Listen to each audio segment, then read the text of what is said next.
Para esta siguiente sesión hablaremos acerca de las reacciones transfusionales que todo médico de primer contacto debe de conocer, porque muchas de las ocasiones se puede encontrar en un servicio de urgencias, en un servicio de hospitalización, y cuando tenemos a un paciente al cual se le ha estado transfundiendo algún concentrado, hemático por la razón que sea necesaria, en ocasiones puede presentarse este tipo de reacciones, y al estarlas presentando es importante saber el abordaje de cómo podemos nosotros identificar alguna de estas lesiones, alguna de estas manifestaciones asociadas a la transfusión, y en segundo lugar poder iniciar un tratamiento óptimo y adecuado.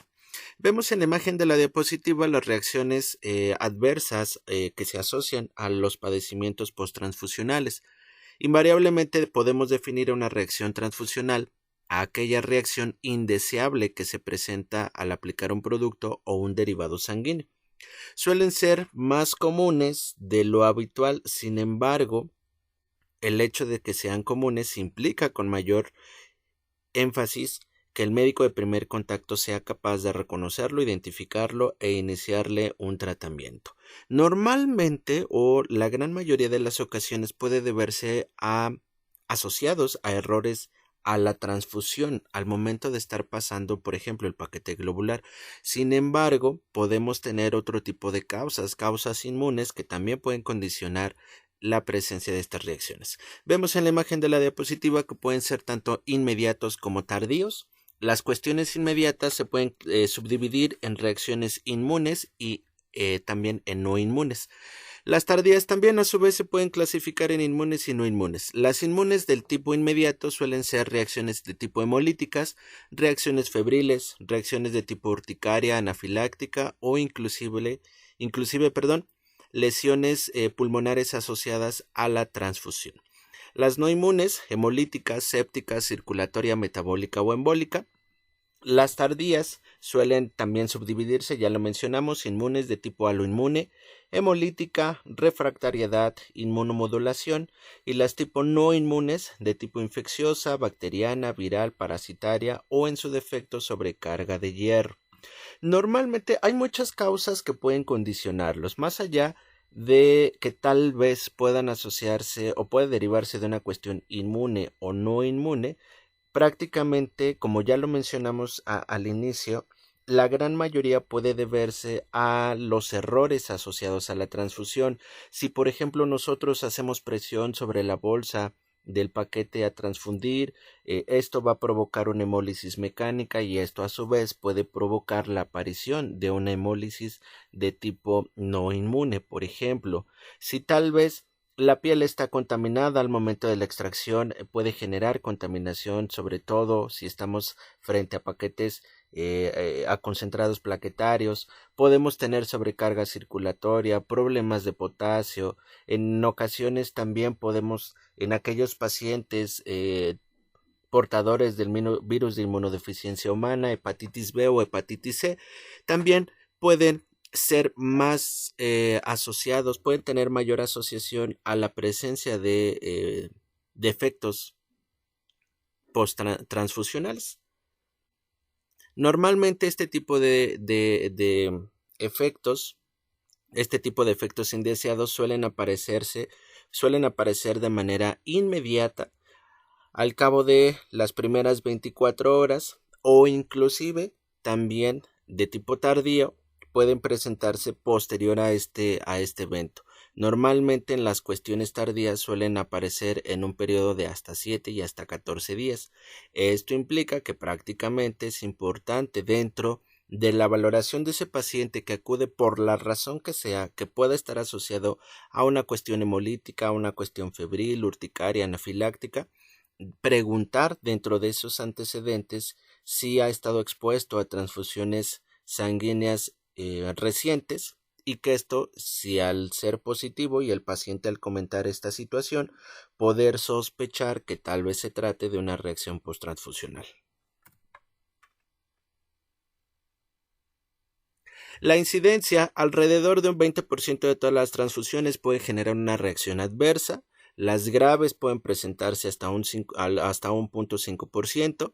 Se estima que los efectos más comunes en un 10% de los pacientes suelen ser secundarios a la inmunización a leucocitos y a plaquetas, que es lo más común. En segundo lugar, podemos tener seroconversión a citomegalovirus o inclusive a la aloinmunización a eritrocitos. Y finalmente, la mortalidad de un paciente se presenta en cada 100,000 que pueden llegar a recibir una transfusión. Por eso es importante que nosotros, al momento de estar abordando un paciente que tal vez esté presentando una reacción adversa, investigar todos estos aspectos. Y tal vez en algún momento ya fue transfundido, pudo haber presentado alguna reacción por transfusional, o en su defecto es portador de infección de citomegalovirus, infección por virus de hepatitis B, hepatitis C o virus VIH. Por eso es importante preguntarlo, porque hacen una seroconversión, y esta seroconversión prácticamente puede dar pauta a la aparición de estas reacciones adversas. Todos los elementos de la sangre pueden llegar a condicionar la aparición de estas reacciones adversas. Ya lo mencionamos. En primer lugar, suelen presentarse leucocitos, segundo plaquetas y finalmente a eritrocitos. Puede ser que no presenten en ningún momento de su vida alguna reacción. Sin embargo, cuando lo llegan a presentar, hay que considerar todas estas cuestiones que ya lo mencionamos en su momento.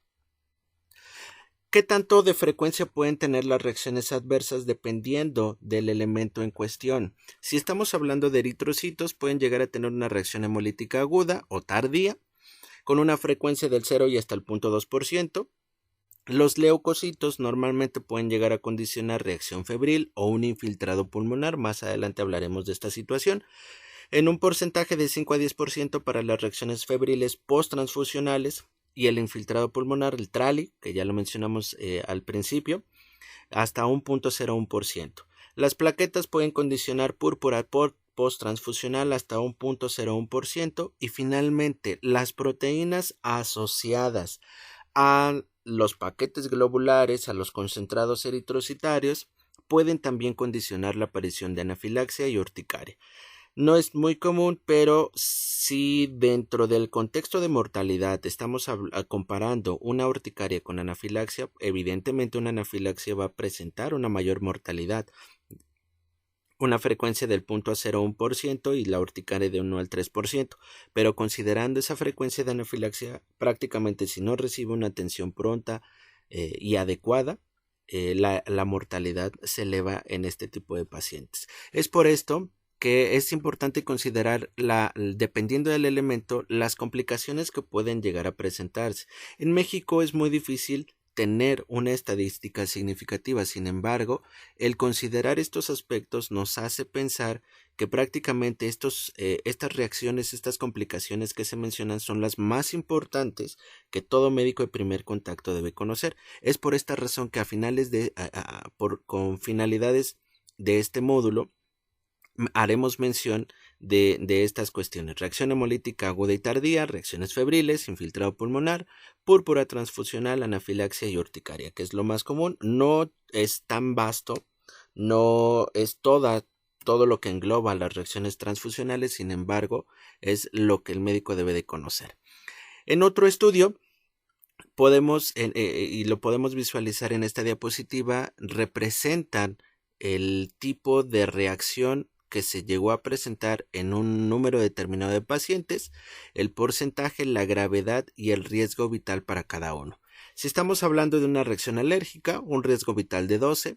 Si es una reacción transfusional febril no hemolítica, no existe riesgo vital. Sobrecarga de volumen 13, hipotensión 6, hemólisis tardía 0, disnea asociada a transfusión, un riesgo vital de 6. Un TRALI, si no se identifica, puede ser mortal. Sin embargo, una vez identificado, tiene un riesgo vital de 4.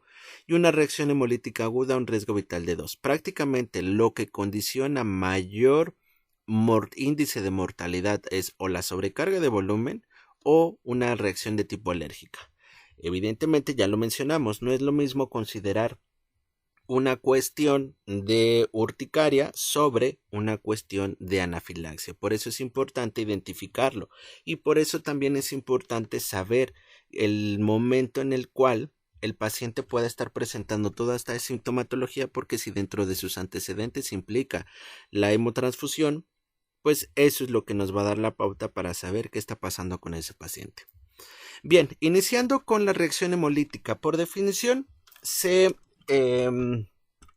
conceptualiza a aquella reacción adversa en la cual puede existir una destrucción aumentada de eritrocitos. Esta destrucción, puede ser inmune o no inmune. Puede también asociarse al tipo de destrucción que fisiopatológicamente se va a presentar en el paciente. Podemos tener una destrucción intravascular y una destrucción extravascular. Y a su vez también esta reacción hemolítica puede subdividirse en una reacción aguda y en una reacción inmediata y en una reacción tardía. La reacción hemolítica inmediata o aguda generalmente es causada por la inmunocompatibilidad del sistema ABO, con una incidencia de 1 en 6,000, dependiendo del tipo de sangre, y hasta se puede extender de 1 hasta 30,000 unidades transfundidas. Del total de todas las reacciones hemolíticas presentadas de tipo inmediatas, el 6% resultan fatales si no se diagnostican a tiempo.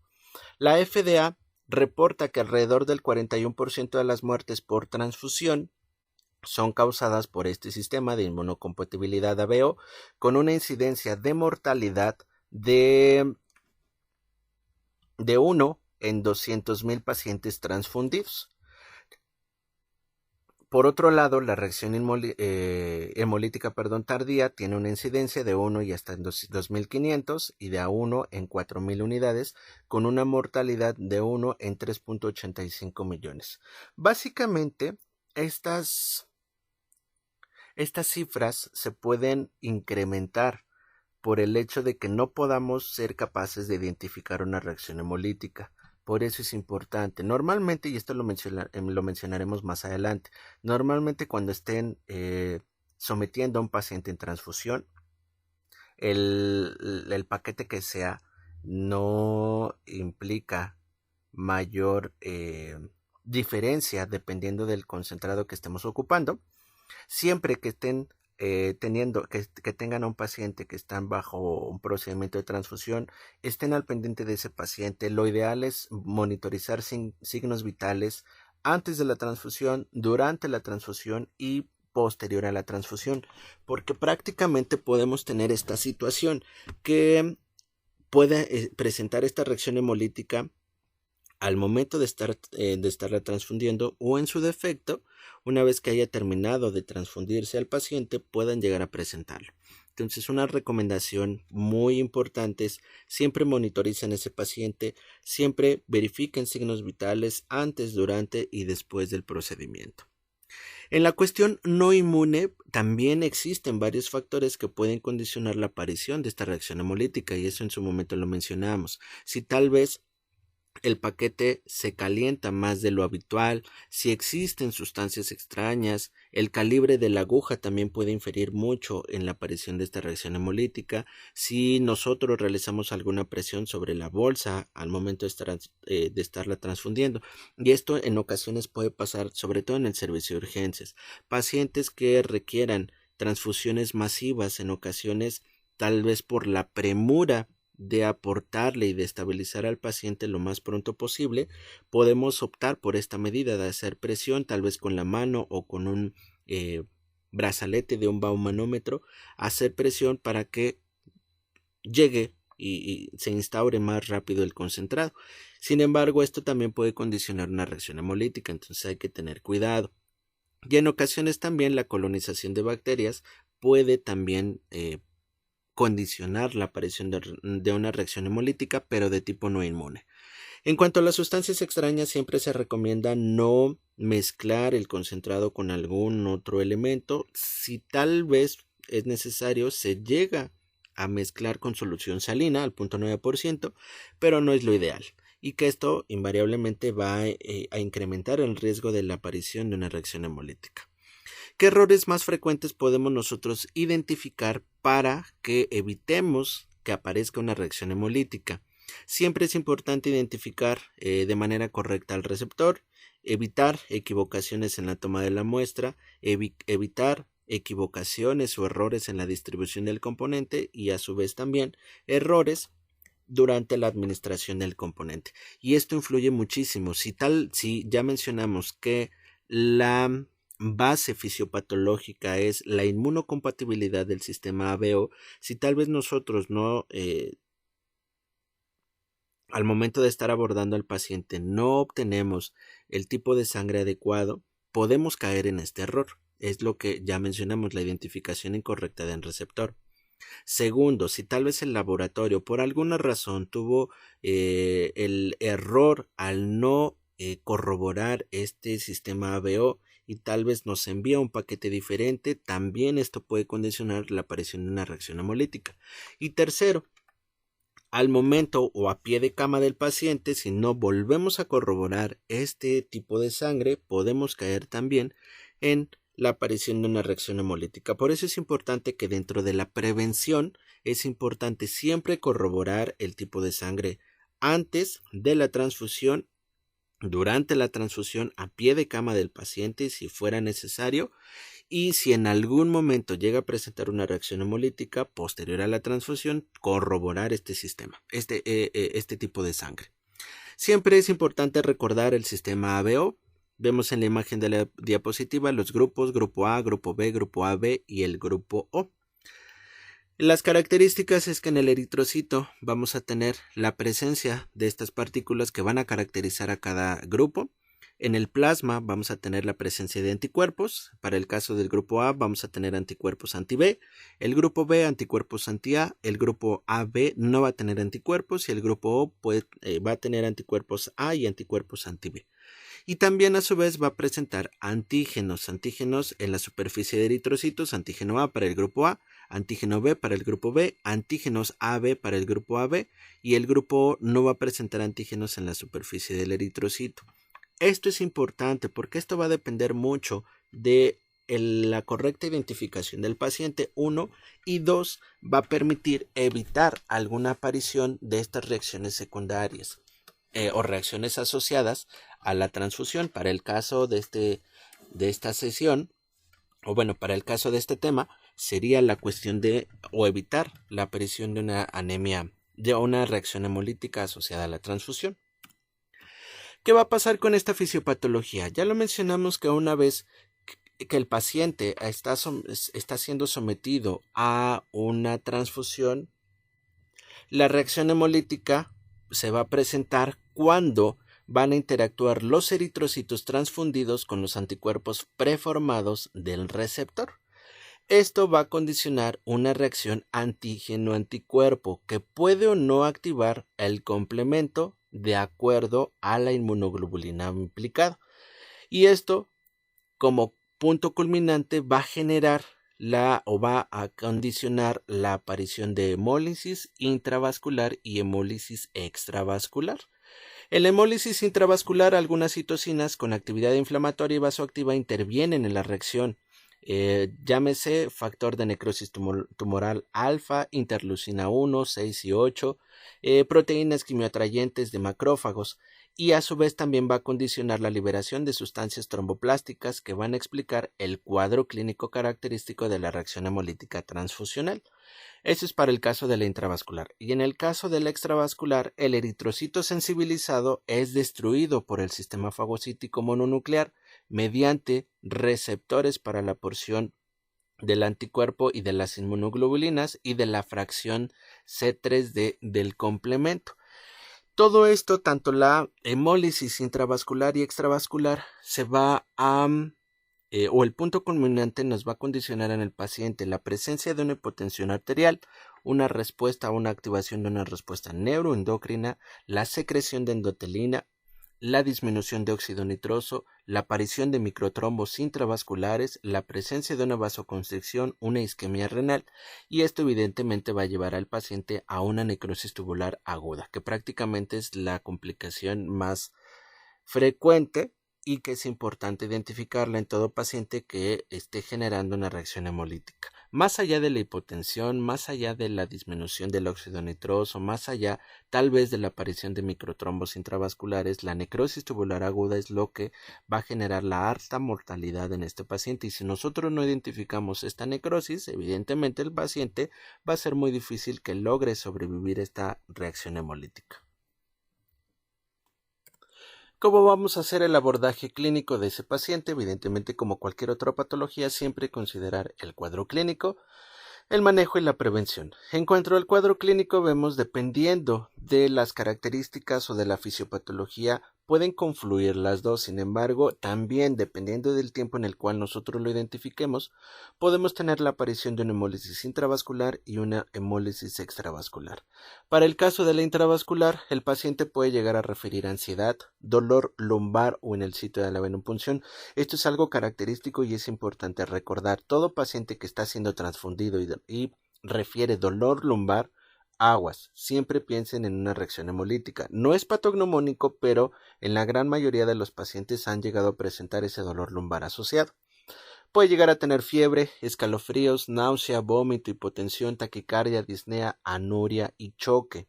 La anuria, ¿por qué? Por la necrosis tubular aguda, y que evidentemente, desencadenando toda la fisiopatología posterior a la necrosis tubular aguda, ese paciente va a caer en choque. Por eso tiene alta mortalidad. Si no se identifica a tiempo, ese paciente se va a morir.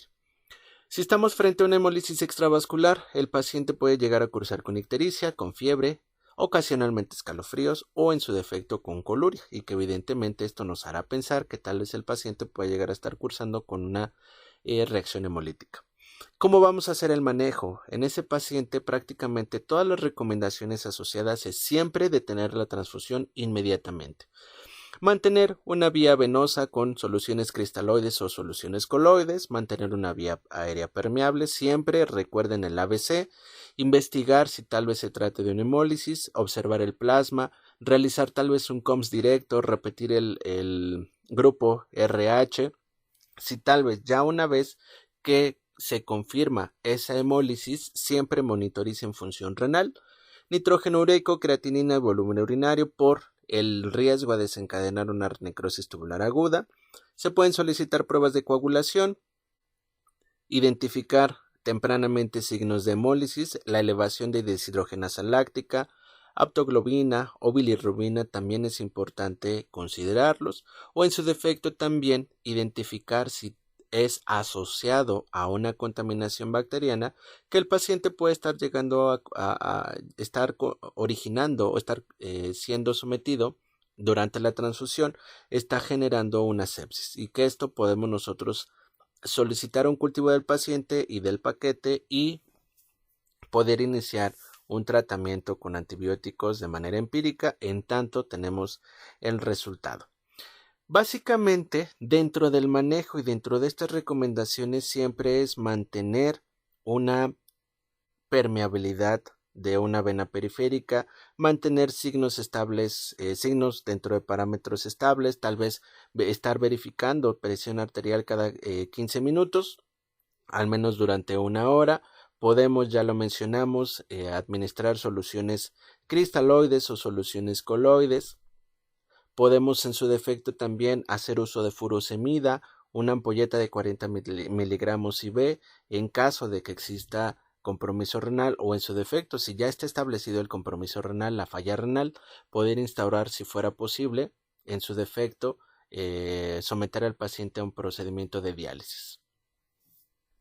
A su vez, otro tipo de recomendaciones que podemos llegar a tener dentro del manejo de este tipo de pacientes, si francamente ese paciente se está chocando, ese paciente está haciendo una reacción hemolítica, ese paciente está generando una necrosis tubular aguda, prácticamente las medidas son medidas de soporte. Hidratar a ese paciente, evitar que caiga en hipotensión, podemos hacer uso de dopamina, por ejemplo. Si hay una coagulopatía asociada, podemos tal vez transfundir, si fuera necesario, un paquete globular, un plasma fresco congelado, si es que fuera necesario. Lo ideal es tal vez estabilizar a ese paciente con lo mínimo posible para evitar que tal vez, si es necesario hacer alguna transfusión, una segunda transfusión, evitar que esa hemólisis persista. Y dentro de la prevención, para evitar que aparezcan estas reacciones hemolíticas, correlacionar siempre la muestra del paciente y la solicitud, no proporcionar al mismo tiempo múltiples unidades, sobre todo en transfusiones masivas, pacientes sobre todo trauma. Grupos sanguíneos se pueden realizar a pie de cama para verificar las veces que sean necesarias este tipo de sangre, el monitoreo constante, y es lo que les mencionaba, antes, durante y después de la transfusión estar valorando signos vitales, y siempre contar con un manual de procedimiento que nos puede ahorrar muchísimas situaciones asociadas a la transfusión o la aparición de estas reacciones adversas asociadas a la transfusión. El segundo evento a considerar, las reacciones transfusionales febriles de tipo no hemolíticas. Por definición se considera a esta reacción febril no hemolítica el incremento de la temperatura mayor a 1 grado centígrado durante la transfusión o en las primeras 24 horas. El paciente suele cursar con palidez, sensación de frío, inapetencia transitoria y diarrea. La frecuencia de este tipo de reacción puede oscilar entre el 0.5 y hasta el 1% para componentes transfundidos, del 0.5 y hasta el 10% para concentrados eritrocitarios y del 1 al 38% para concentrados plaquetarios.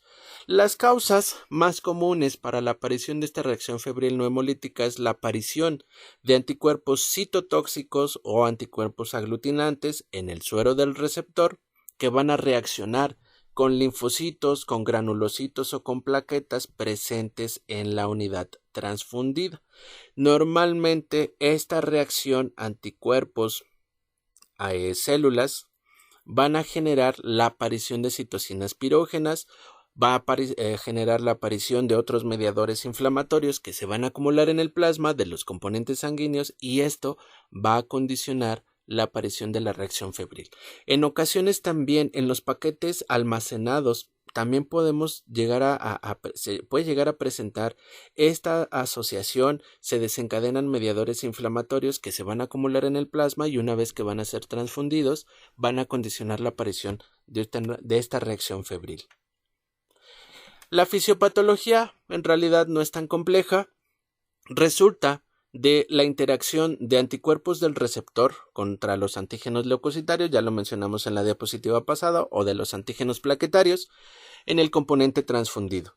Esto va a condicionar la liberación de pirógenos endógenos, la aparición de interleucina 1, interleucina 6 y factor de necrosis tumoral alfa. Esto, a su vez, va a condicionar la liberación de citocinas por macrófagos activados del paciente ante esta respuesta, y esto básicamente va a condicionar la afección del centro termorregulador con la aparición de vasoconstricción periférica, las contracciones fibrilares y la elevación de la temperatura.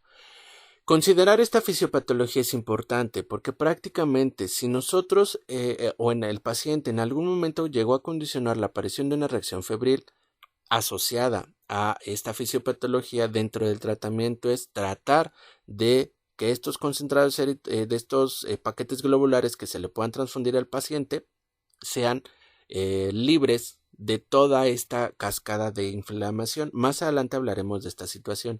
Sin embargo, si consideramos esta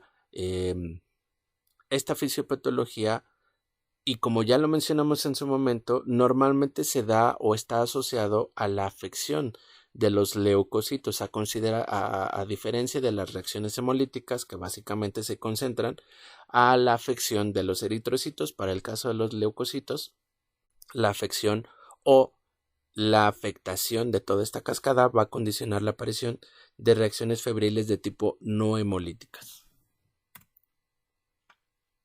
¿Cómo vamos a hacer el abordaje clínico? Siempre considerar este cuadro clínico: la temperatura corporal mayor a 38 grados centígrados, el pulso mayor a 90 latidos por minuto, la presencia de una taquipnea mayor a 20 respiraciones por minuto, una presión parcial de oxígeno menor a 32, la presencia de leucocitos mayor a 1000 a 12000 o menor a 4000, también nos hará pensar que tal vez pueda estar condicionando o se puede estar condicionando una reacción febril. Se puede asociar a náusea o vómito. Normalmente este tipo de sintomatologías suelen aparecer al final de la transfusión o en su defecto pueden llegar a presentarse entre 1 y 2 horas después de la transfusión, en un total de pacientes del 5 y hasta el 10%. Llegamos a tener una defervescencia de 2 y hasta 24 horas. Es un cuadro autolimitado prácticamente dentro del manejo, siempre que tengamos una reacción post-transfusional, detener inmediatamente la transfusión, mantener una vía permeable, descartar una reacción hemolítica aguda o una contaminación bacteriana. Podemos hacer uso de paracetamol, en casos graves mepiridina. Siempre considerar que los antihistamínicos para el caso de una reacción febril son inefectivos. Es entonces que dentro de la prevención siempre es importante la transfusión de componentes leucorreducidos. ¿Por qué leucorreducidos? Porque prácticamente lo que evitamos es la interacción de los antígenos leucocitarios versus las leucoaglutininas en el receptor en el plasma. Por eso es importante administrarles concentrados leucorreducidos para evitar la liberación de pirógenos, ya lo mencionamos, la activación del complemento, y esto vaya a activar el centro termorregulador. Podemos hacer una premedicación, no tiene mucha evidencia, sin embargo, podemos optar por esta opción, depende también del criterio del médico. Podemos asociar el uso de paracetamol o en su defecto el uso de paracetamol con hidrocortisona. No está bien documentado. Lo que sí está bien documentado es no poder asociar el uso de aspirina como manera preventiva, como premedicación para evitar la aparición de una reacción febril. Podemos hacer uso de paracetamol hidrocortisona, pero aspirina no, porque en ocasiones pueden llegar a coexistir una trombocitopenia en el caso de este paciente. Y si hay trombocitopenia y nosotros asociamos aspirina, podemos, en lugar de beneficiar al paciente, complicarlo aún más.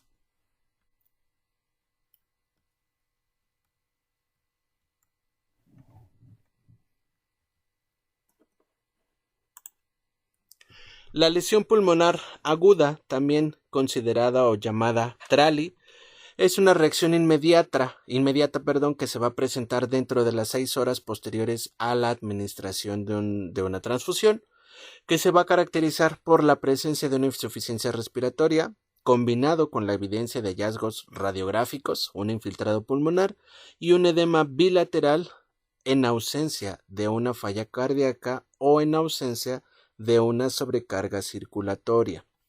Esta lesión pulmonar aguda es importante porque también puede llegar a pasar que dependiendo del volumen transfundido en el paciente podamos llegar a condicionar una sobrecarga circulatoria. Sobre todo, volvemos al mismo ejemplo, en pacientes politransfundidos, en pacientes con transfusiones masivas se corre el riesgo de hacer una sobrecarga circulatoria. Sin embargo, cuando tal vez el volumen no coincide, podamos pensar en una lesión pulmonar aguda de esta cuestión.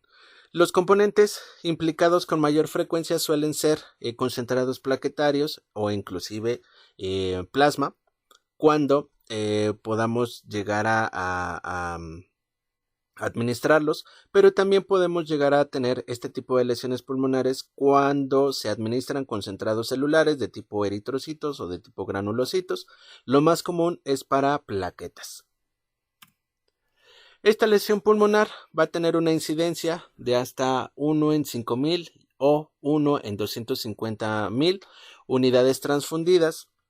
Ocasionalmente puede llegar a tener un porcentaje de 0.4 y hasta 1.6 casos por cada 1,000 pacientes transfundidos.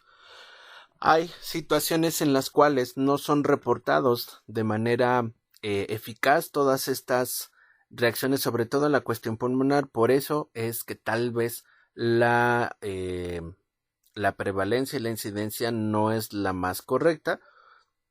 Sin embargo, es un valor aproximado.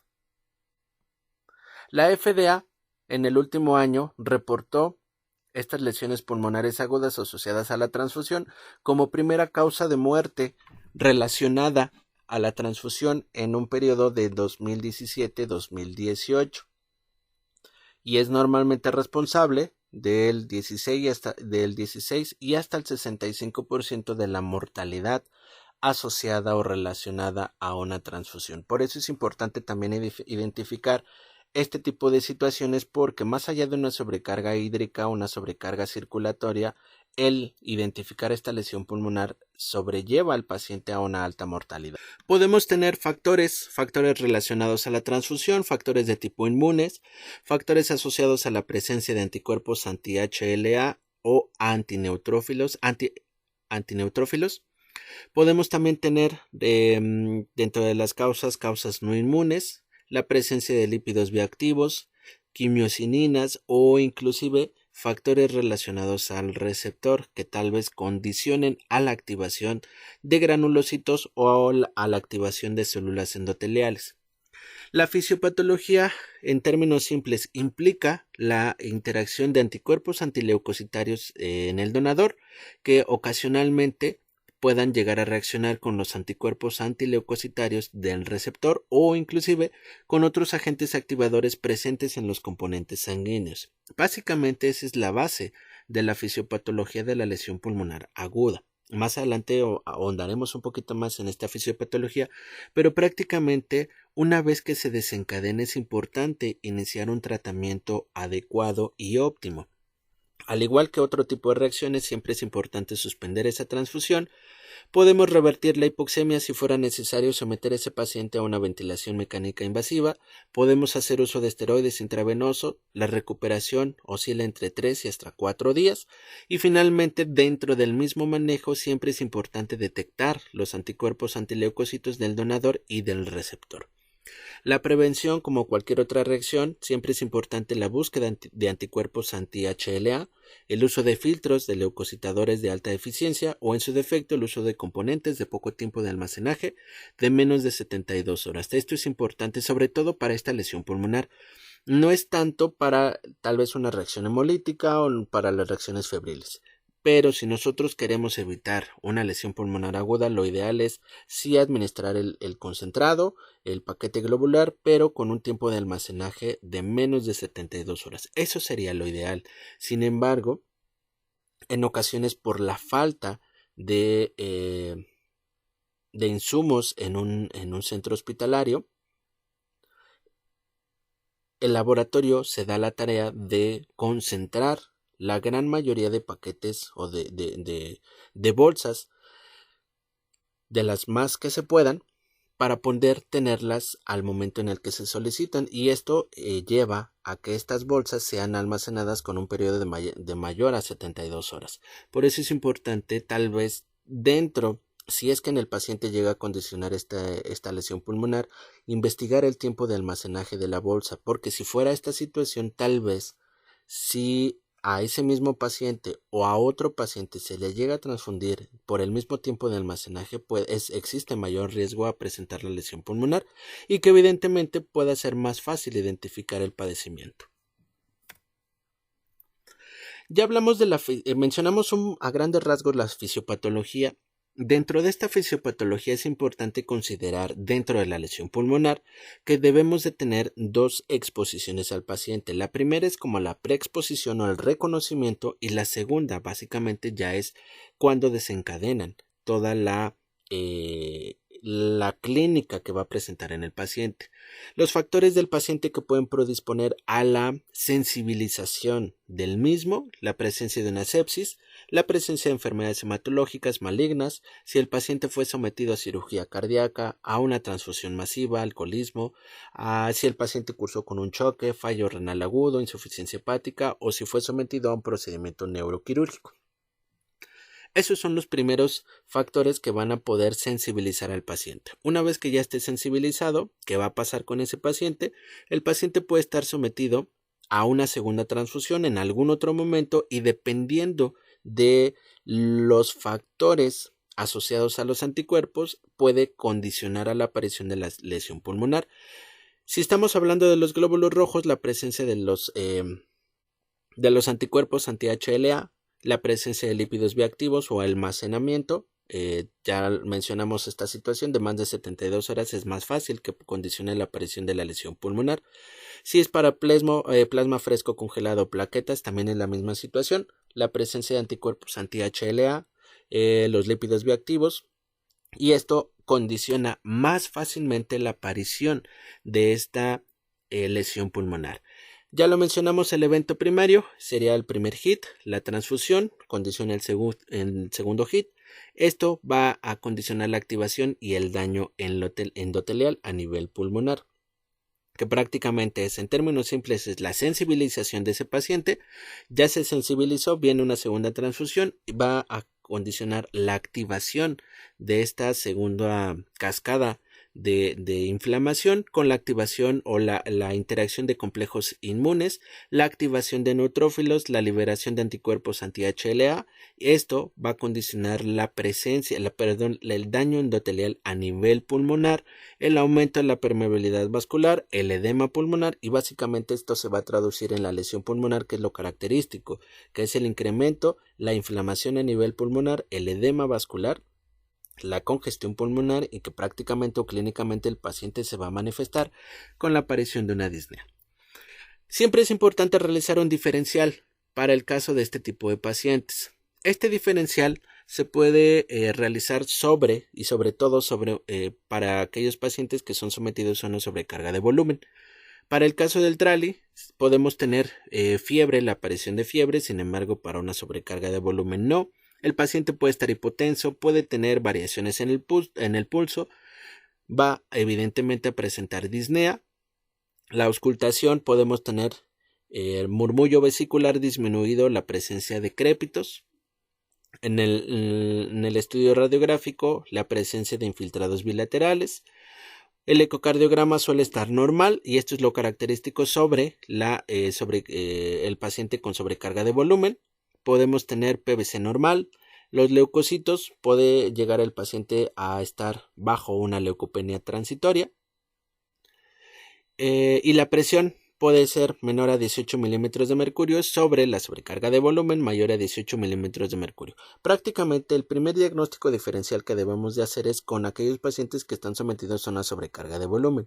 Si tal vez ya verificamos que no se trata de una sobrecarga de volumen, lo siguiente a considerar es una lesión pulmonar de tipo TRALI, y que con ella es importante iniciar un tratamiento eficaz, dirigido y oportuno. El tratamiento se basa, ya lo mencionamos en la diapositiva pasada, suspender la transfusión, revertir la hipoxemia. Podemos hacer uso de esteroides intravenosos, la recuperación de 3 o 4 días, y finalmente la detección de anticuerpos antileucocitos en el donador y en el receptor. Y la prevención siempre, como cualquier otra reacción posttransfusional, siempre es importante hacer una prevención para evitar que en ese mismo paciente o en algún otro paciente puedan llegar a condicionarse este tipo de reacciones. La reacción transfusional alérgica, otro tipo de padecimientos asociados a esta situación. Por definición, sabemos que es una respuesta de hipersensibilidad inmediata que consiste en la aparición transitoria localizada o generalizada de urticaria, eritema y prurito. Normalmente las reacciones más intensas se pueden complicar con la presencia de hipotensión, angioedema facial o, en su caso, angioedema de laringe.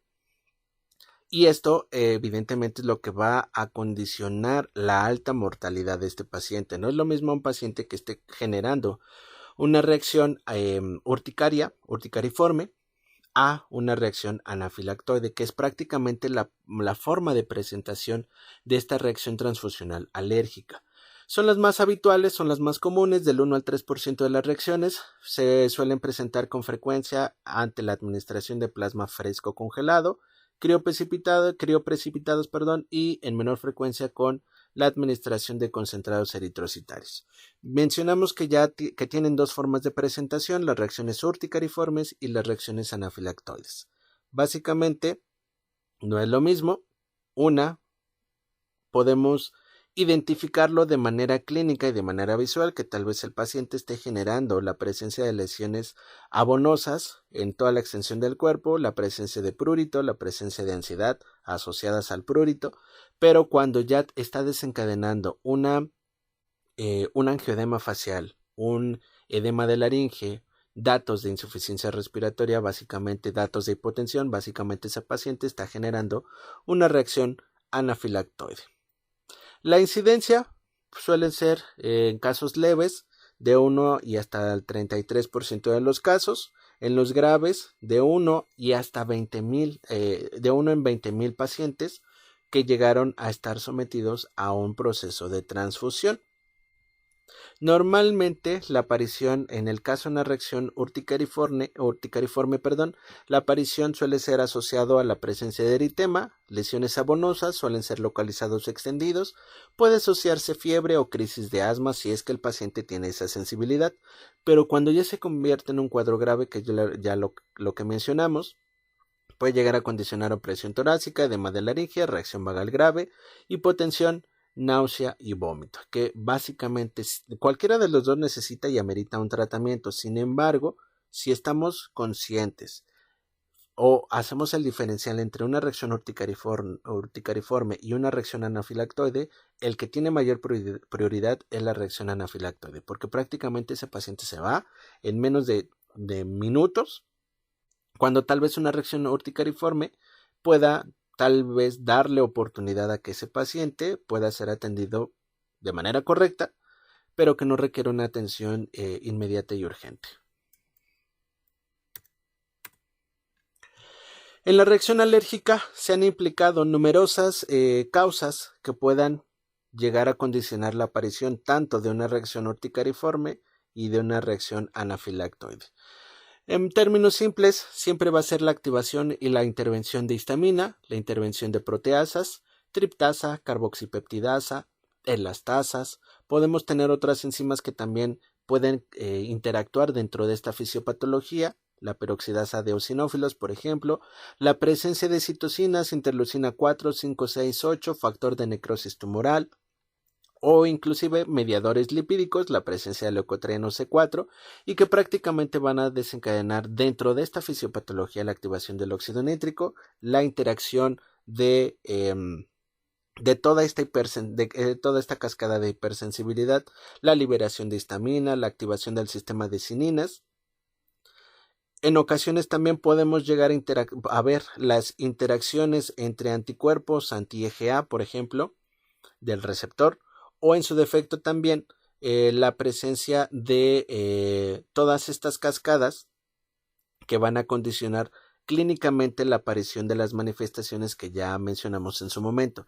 Si estamos frente a un paciente con reacción urticariforme, básicamente es la aparición de estas lesiones de tipo abonosas, localizadas o extendidas, pueden acompañarse de fiebre, ansiedad, pueden acompañarse de algunas otras náusea, vómitos si fuera el caso, pero prácticamente la reacción se queda hasta ahí. Si ya estamos frente a una reacción anafiláctica, prácticamente es otro tipo de sintomatología que es importante, ya lo mencionamos, que ese paciente sea atendido de manera pronta. ¿Cómo vamos a hacer el abordaje clínico? Si estamos frente a una reacción urticariforme, ese paciente siempre debe de suspenderse la transfusión, evaluar la intensidad de la reacción, podemos hacer uso de antihistamínicos, si fuera el caso, podemos administrar difenhidramina de 25 y hasta 50 miligramos intravenosos en el caso de los adultos. En casos más graves, si el paciente está cursando con edema o hipotensión, podemos hacer uso de adrenalina de 0.2 y hasta 0.5 miligramos subcutáneo. La transfusión se puede continuar una vez que se resuelva la reacción urticariforme. Solo es importante darle un seguimiento y una vigilancia. Si estamos frente a una reacción anafilactoide, estas reacciones se tratan siempre de manera similar, constituyen una emergencia médica, ya lo mencionamos.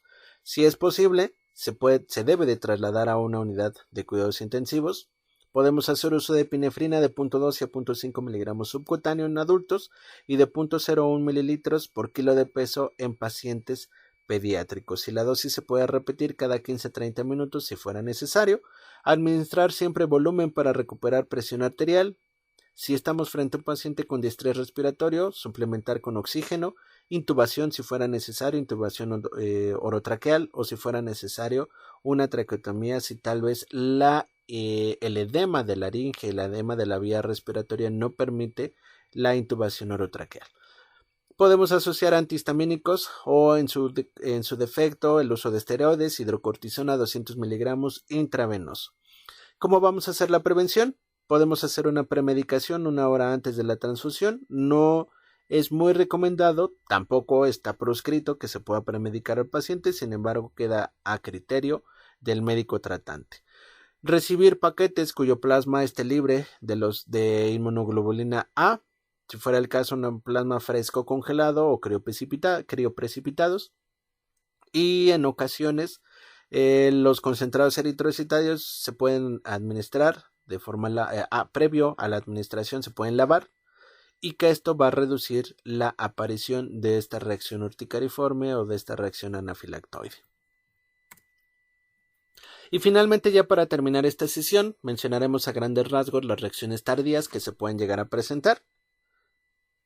Dentro de las reacciones tardías, la reacción hemolítica tardía, como al igual que la reacción hemolítica inmediata, se debe a la destrucción eritrocitaria causada por los anticuerpos antieritrocitarios. Normalmente la reacción tardía suele ser una reacción extravascular, por lo cual es más frecuente que lleguen a condicionar una necrosis tubular aguda.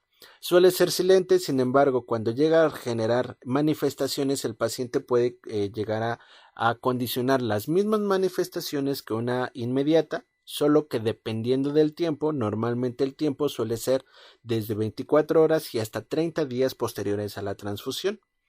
Dentro del diagnóstico siempre es identificar el anticuerpo, y dentro del tratamiento la corrección de la anemia o en su defecto, si fuera necesario volver a transfundir al paciente, transfundir a ese paciente sin anticuerpos activados.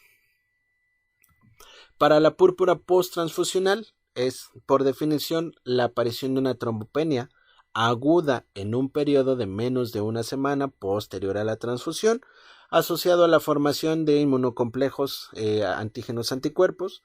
Normalmente el grupo mayormente afectado para la aparición de una púrpura posttransfusional, aquellas pacientes mujeres con embarazos anteriores.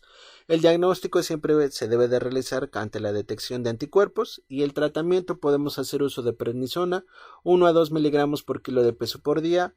Podemos someter al paciente a la administración de inmunoglobulinas de 400 y hasta 5000 miligramos por kilo de peso a día, y si fuera necesario someter a ese paciente a esplenectomía, siempre y cuando se trate de una púrpura posttransfusional. Si es una reacción hemolítica o una reacción injerto anticuerpo, evidentemente no se debería de someter a un paciente a esplenectomía. Y finalmente la reacción injerto contra huésped posttransfusional. Normalmente es poco frecuente, y cuando se llega a presentar es muy grave, que va a estar producida por la activación de linfocitos T.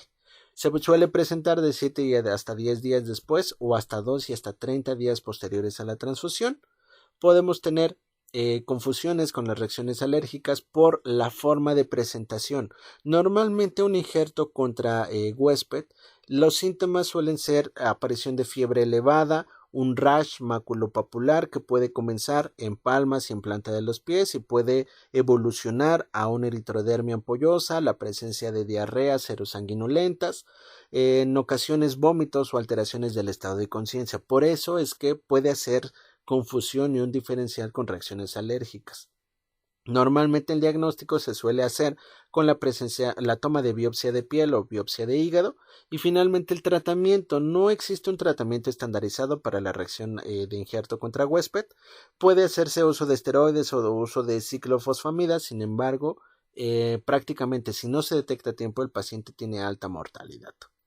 Por eso es importante siempre detectar todas las reacciones, tanto inmediatas como mediatas, tanto inmunes y no inmunes. Para fines de este módulo solo mencionamos las cuestiones inmunes, que es prácticamente también otro punto importante a considerar dentro del aspecto de la hematología.